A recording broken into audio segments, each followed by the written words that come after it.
Jadi lagu ini sebenarnya tentang gimana cara kita melindungi orang yang kita kasihi gitu. Jadi ada kata-kata hadapi aku dulu. Jadi sebelum lo berani nyakitin yang gue sayang, lo hadapin gue. Dan aku rasa itu relate ke semua orang. Kalau ada orang yang kita sayang, entah keluarga, entah pasangan, pasti kita mau ya lewatin gue dulu gitu. Ya, setelah sekarang udah berkeluarga, baru nyadar sebenarnya tuh banyak banget lagu yang relate ke banyak hal ya. Sebenarnya nggak harus tentang pacar, tentang mantan. Itu sih. Jadi emang umur tidak bohong ya. Salah satu kenapa aku menerima nyanyiin lagu ini karena ini film horor yang family oriented. Jadi katanya 13 tahun ke atas boleh nonton karena nggak ada adegan darah-darah, nggak ada adegan yang gore. Jadi semuanya dibuat kalaupun nggak ada darah sama sekali, terus banyak pesan untuk keluarganya. Jadi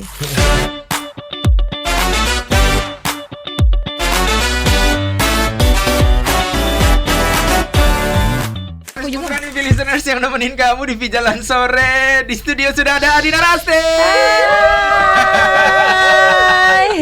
Jadi agak repot mengenai live listeners ya. Langsung aja menuju ke live TikTok kita di @diredi_fm. Nanti juga bakal bareng sama Adina Rasti. Kita nge-live bareng di studio sampai nanti jam 8 malam listeners.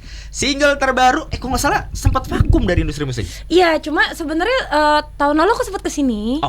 Iya, jadi setelah 12 tahun lebih nggak nyanyi. Kemarin cek ombaknya si satu single. Terus ternyata alhamdulillah sekarang dipercaya untuk nyanyiin soundtrack juga. I see. Rasanya 12 tahun gak nyanyi itu gimana? Kangen banget. Kayak LDR-an sama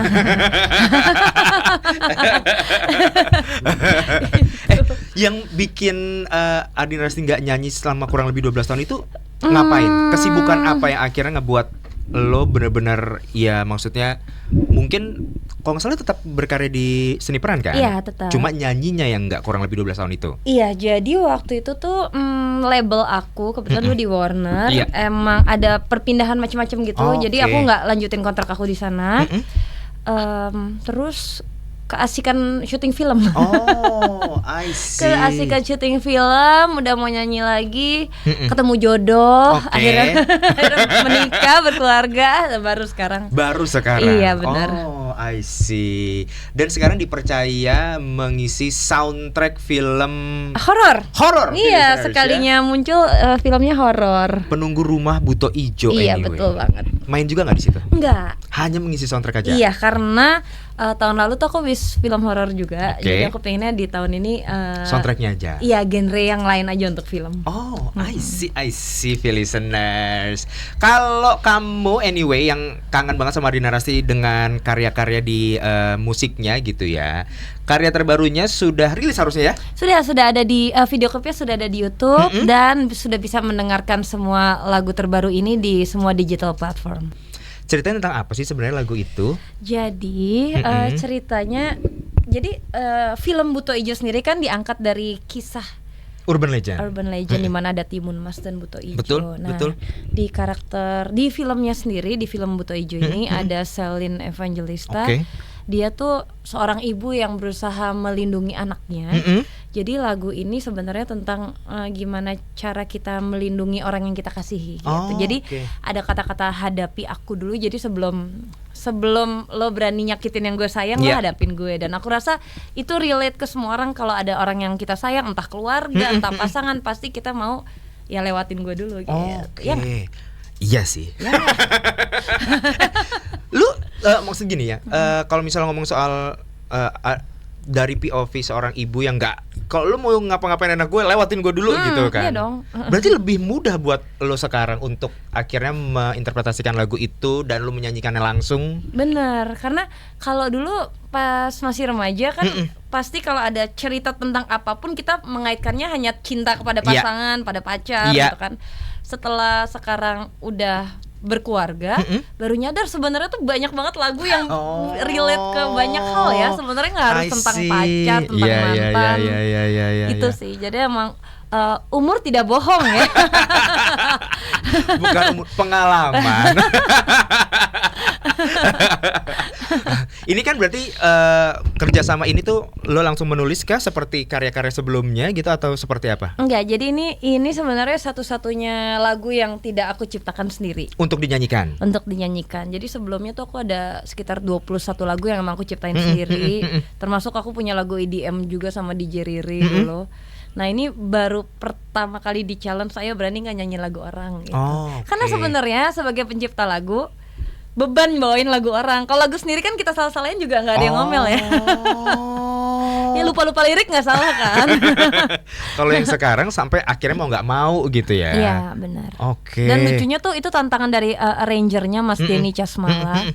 Kan beliau juga legend ya. Betul. Seorang Denny Casmala. Terus pada saat udah ada lagunya dia bilang, ada nggak penyanyi yang orang nggak nyangka bisa bawain lagu ini terus bawain, jangan yang udah ketebak, udah pasti dialah yang bawa gitu. Akhirnya produsernya mikir-mikir kayak, gue punya pemain yang emang nyanyi gitu, mau coba nggak tes aja dulu. Terus pas dites kayak, oke, kamu ternyata bisa nyanyi lagu ini. Gitu. Oke. Jadi lucu sih. Oke. Judulnya nih listener, Suatu Hari Kamu Akan Mengerti. POV dari seorang ibu yang tadi sempat dibilang itu, kalau mau nyakitin siapapun yang gue sayang, lewatin gue dulu. Benar. Lewatin gue dulu gitu ya. Terus abis itu listeners, selama gue nggak tahu ya, maksudnya gini, kan pasti akan ada perbedaan. Mulai manggung lagi nggak sih Ardina Rasti dengan konsep yang sekarang, yang kalau dulu tuh tadi sempat kita ngobrol di live TikTok gitu listeners ya, dengan centil-centilnya gitu kan. Sempat manggung lagi nggak? Dan ada perbedaan nggak Ardina Rasti di industri musik itu? Tahun lalu waktu aku promo lagu terbaruku yang Hati-Hati Dengan Hatiku tuh aku sempat manggung di beberapa event, di music event juga. Terus ternyata beberapa bilang, wah akhirnya bikin kerinduan gue hilang nih sama lagu-lagu era pop centil gitu kan. Makanya semoga dengan keluar lagu ini dan nanti kedepannya mau keluar beberapa single lagi, semoga bisa menghibur. Itu aja sih sebenarnya. As simple as that. Paling nggak jadi melihat bahwa Ardina Rasti dengan yang lebih dewasa. Iya betul. Soalnya kan akan beda treatment tuh dengan lagu-lagu centilnya, apa maksudnya untuk perform ya dan lain sebagainya ya gitu. Film Penunggu Rumah Butuh Ijo, listeners, dimana ia seprotektif itu terhadap anaknya, apapun yang mau lo lakuin ke anak gue, lewatin gue dulu. Betul. Kalau gue belum lewat, jangan harap lo. Jangan. Gue atau lo? Premannya keluar. Dan video klipnya juga sudah jadi ya? Video klipnya udah ada di YouTube, tinggal ketik aja Ardina Rasti, Suatu Hari Kamu Akan Mengerti. Oke. Kalau dari video klipnya itu ada potongan-potongan filmnya kah? Atau hanya ada potongan filmnya. Cuma emang nggak banyak di spill karena semua yang nonton bilang wah plot twist banget ya gitu. Oh iya. Itu nggak nyangka, kirain biasa aja. Dan kenapa?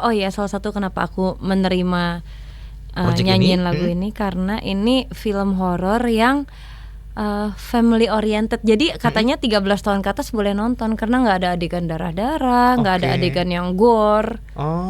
Jadi semuanya dibuat, kalaupun nggak ada darah sama sekali, terus banyak pesan untuk keluarganya. Jadi emang penulis skenarionya emang sangat berharap dia bisa bikin film kayak zaman dulu tuh ada Ghostbuster atau Ghostbump gitu yang dimana anak-anak bisa nonton gitu. Jadi itu dibuatnya kayak gitu. Oke. Tapi kalau misal perhatiin ya, antara memainkan film dan juga menyanyikan soundtrack, ini kan dua hal yang berbeda. Terus akan punya impact yang berbeda juga. Contoh film Armageddon sama si Aerosmith itu kan. Filmnya sudah lama berlalu, filmnya booming pada saat itu, tapi lagunya Aerosmith sampai detik ini masih luar biasa. Iya benar. Kebayang juga nggak sih gitu Rasti untuk project ini, sampai gue kalau mau nyanyiin soundtrack atau goalsnya dan lain sebagainya gitu-gitu?